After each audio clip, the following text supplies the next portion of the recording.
Kedokteran, Ginekologi dan Kebidanan Universitas Istanbul menjelaskan desain khusus pada sperma ini sebagai berikut. Sel-sel sperma dibuat dalam tubuh sang ayah, tapi fungsi sperma ini dilakukan dalam tubuh sang ibu.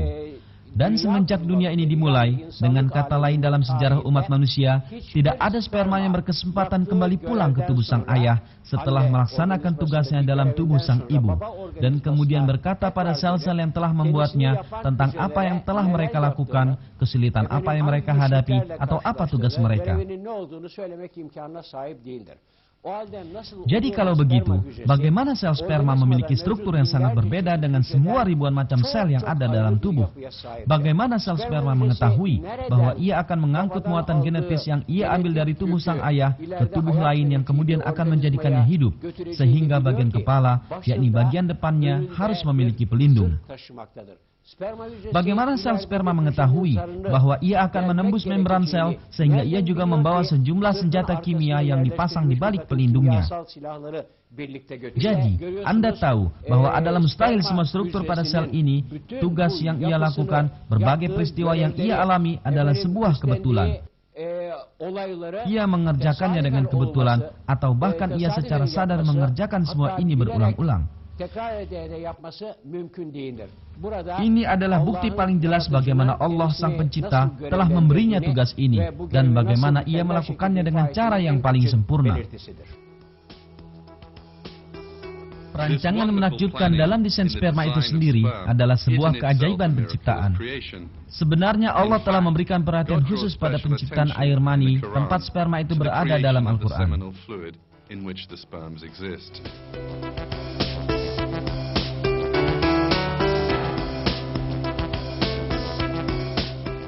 Kami telah menciptakan kamu, maka mengapa kamu tidak membenarkan hari berbangkit? Maka terangkanlah kepadaku tentang nuftah yang kamu pancarkan. Kamukah yang menciptakannya, atau kamikah yang menciptakannya?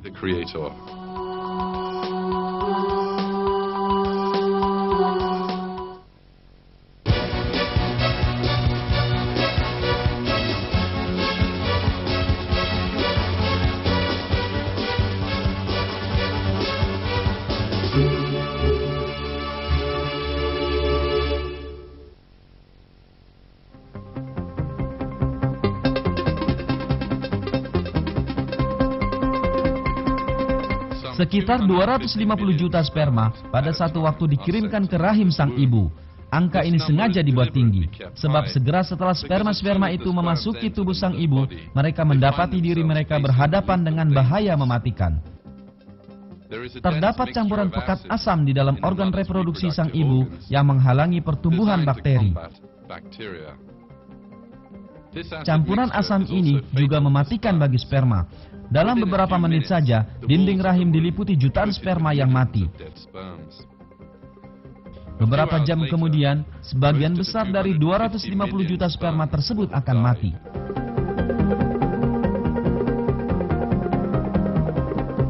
Senyawa asam ini, yang sangat penting bagi kesehatan sang ibu, sungguh sangat ampuh sehingga dengan mudah mampu membunuh semua sperma yang memasuki rahim.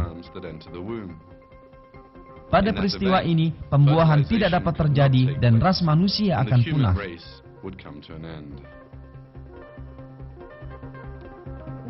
Akan tetapi Allah yang menciptakan sperma juga menciptakan pencegahan melawan bahaya yang akan ditemui sperma dalam rahim sang ibu.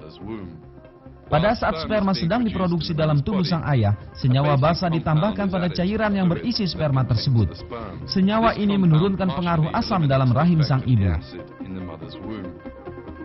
Oleh sebab itu, sejumlah sperma lolos memasuki rahim sang ibu dan berhasil mencapai pintu masuk ke tuba falopi.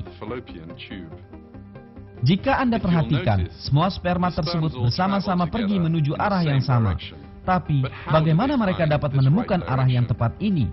Bagaimana mereka mengetahui letak sel telur yang tidak lebih besar daripada setitik debu? Sperma mampu menemukan jalan ke arah telur akibat adanya satu sistem lain yang tercipta sempurna yang ikut berperan. Sang telur melepaskan zat kimia untuk menarik perhatian sperma yang berada sekitar 15 cm darinya ke arah telur tersebut. Sperma ini bergerak lurus ke arah telur setelah menangkap signal kimia tersebut.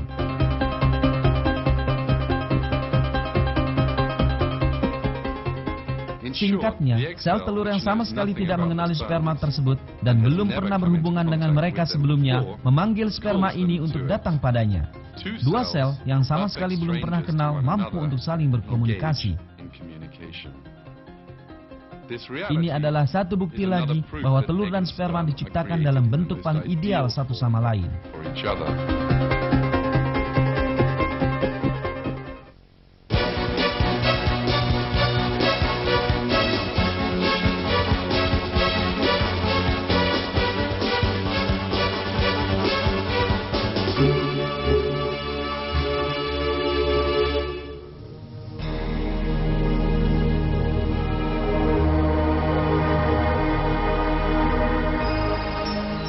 Akhirnya, sekitar 100 sperma berhasil mencapai telur.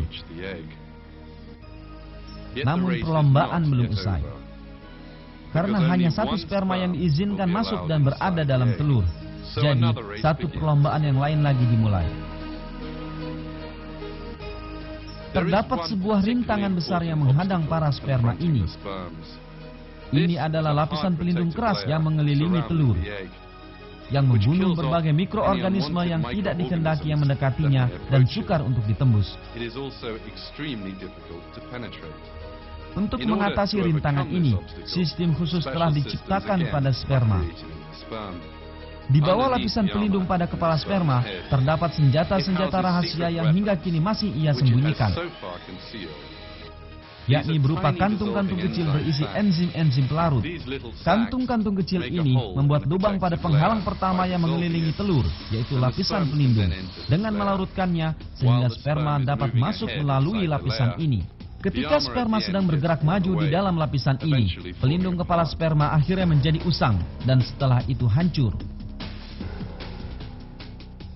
Hancurnya pelindung tersebut adalah bagian dari perencanaan yang berfungsi dengan sempurna. Sebab melalui peristiwa ini, kantung enzim kedua dalam sperma kini tersingkap. Hal ini memungkinkan sperma melewati penghalang terakhir yang menghadangnya. Dengan kata lain, menembus kulit telur.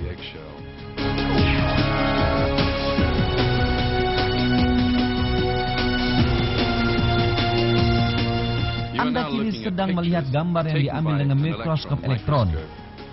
Sperma memiliki pelindung berwarna merah. Pelindung ini melebur dan sperma memasuki telur melalui kulitnya.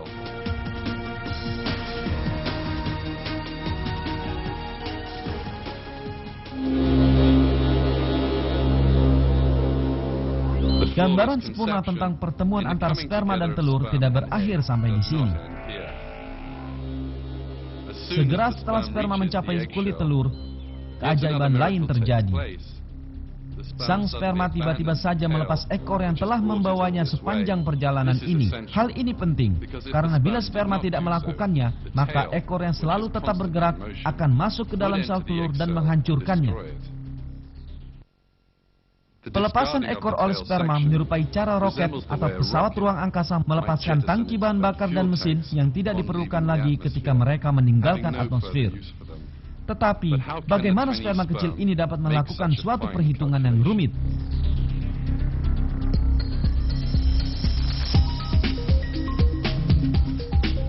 Agar sperma mampu melakukan perhitungan ini, ia harus tahu bahwa ia telah sampai pada akhir perjalanannya dan oleh karenanya tidak lagi memerlukan ekornya.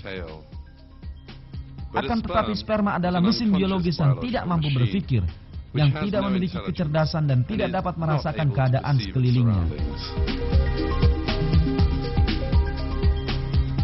Allah yang menciptakan sperma telah melengkapinya dengan suatu sistem yang memungkinkan ekor untuk lepas pada saat yang tepat. Sperma melepaskan ekornya, menembus telur dan meletakkan muatannya, yakni kromosom, melalui lubang yang ia buka. Proses pengangkutan data genetis dengan cara ini kini berakhir. Akibat dari berfungsinya secara harmonis ratusan sistem yang berada dan mandiri ini, data genetis tentang tubuh sang ayah berhasil mencapai sel telur. Seperti yang kita telah saksikan, bahkan sekedar penyatuan sperma dan telur hanya mungkin terjadi karena adanya suatu perencanaan dan desain yang sempurna, sehingga tidak menyisakan ruang kebetulan.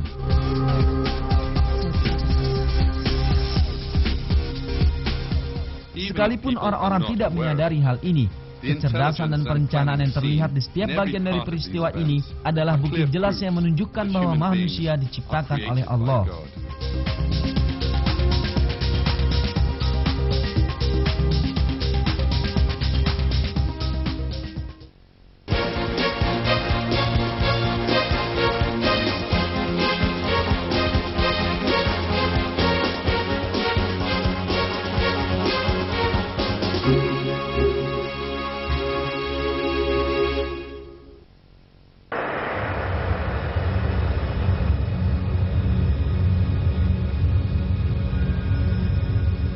Anda sedang menyaksikan sebuah sel telur yang belum bergabung dengan sperma. Data genetis sperma dan telur terletak bersebelahan. Tetapi satu di antara berbagai keajaiban terbesar di dunia sebentar lagi akan terjadi. Dua set informasi genetis sebentar lagi akan berpadu satu sama lain untuk membentuk manusia yang benar-benar baru. Dan penggabungan telah terjadi. Mungkin sulit untuk dipercaya, tapi dalam sel ini terdapat semua informasi mengenai manusia yang belum lahir. Mata bayi yang belum lahir, corak dan warna rambut, bentuk wajah dan semua ciri fisiknya yang lain disimpan di sini.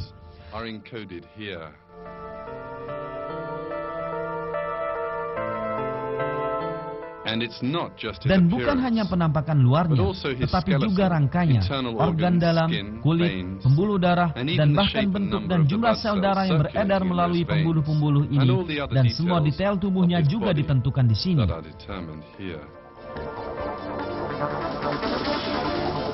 Segala sesuatunya ditentukan dan ditulis dalam sel ini, dari ciri-ciri pada usia 7 tahun hingga ciri-cirinya pada usia 70 tahun. Segera setelah pembuahan, sel akan melakukan satu lagi pekerjaan yang sangat mengagumkan. Ia membelah, dan 2 sel baru terbentuk. Lalu sel-sel ini membelah lagi dan menjadi 4 sel. Pembentukan seorang manusia baru telah dimulai. Tetapi, mengapa sel memutuskan untuk membelah? Mengapa ia bertugas membentuk manusia baru? Siapakah yang memberi sel tersebut pengetahuan untuk membentuk seorang manusia baru? Pertanyaan ini menghantarkan kita pada keberadaan Allah, pemilik ilmu dan kekuasaan tanpa batas, yang menciptakan kita, dunia ini, manusia yang ada di dunia, sel-sel dalam tubuh manusia, dan di seluruh alam semesta.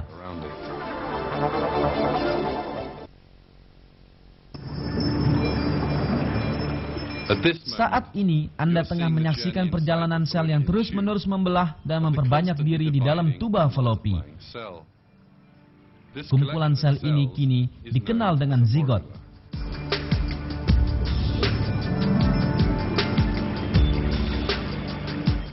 Pada saat sel-sel dalam zigot membelah dan memperbanyak diri, sesuatu yang aneh terjadi. Beberapa sel mulai tumbuh berbeda dari yang lainnya. Sel-sel terdahulu berkumpul di bagian tengah, dan mereka ini dikelilingi oleh sel-sel yang tumbuh menjadi sel jenis lain. Dalam waktu singkat kemudian, kumpulan sel di bagian tengah akan membentuk embrio. Dengan kata lain, sel-sel pertama dari bayi yang akan dilahirkan.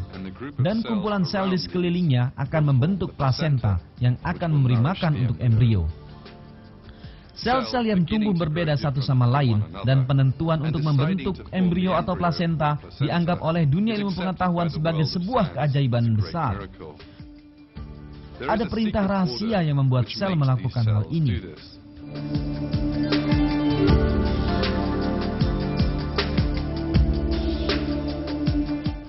Sekitar 4 hari setelah pembuahan, zigot mencapai tempat yang telah dipersiapkan khusus baginya, yaitu rahim sang ibu.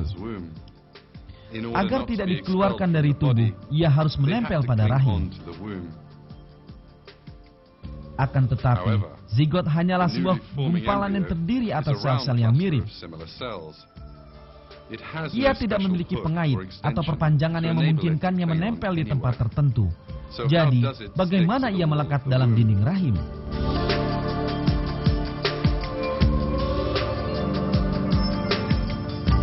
Ini juga telah diperhitungkan sebelumnya. Ketika zigot mencapai dinding rahim sang ibu, suatu sistem khusus melakukan perannya. Yang Anda sedang saksikan sekarang adalah zigot yang baru saja mencapai rahim sang ibu. Terlihat di bawah mikroskop elektron. Sel-sel pada bagian paling luar zigot mengeluarkan enzim khusus yang melarutkan dinding rahim.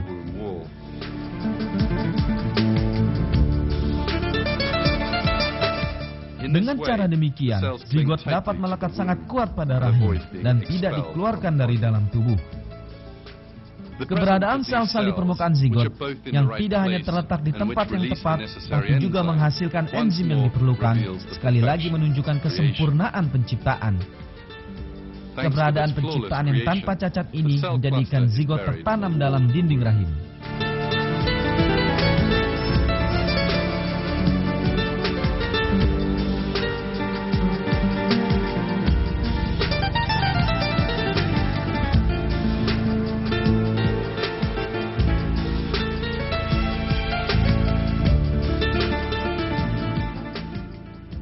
Makhluk baru yang menempel pada rahim dan mulai tumbuh kini dikenal sebagai embrio.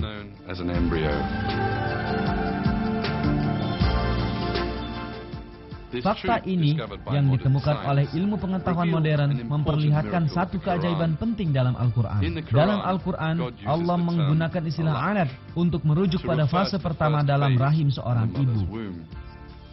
Bacalah dengan menyebut nama Tuhanmu yang menciptakan. Dia telah menciptakan manusia dari segumpal darah. Bacalah, dan Tuhanmulah yang maha pemurah. Alaq dalam bahasa Arab berarti sesuatu yang menempel pada suatu tempat. Kata ini bahkan digunakan untuk menggambarkan parasit tertentu yang menempel pada kulit dan menghisap darah.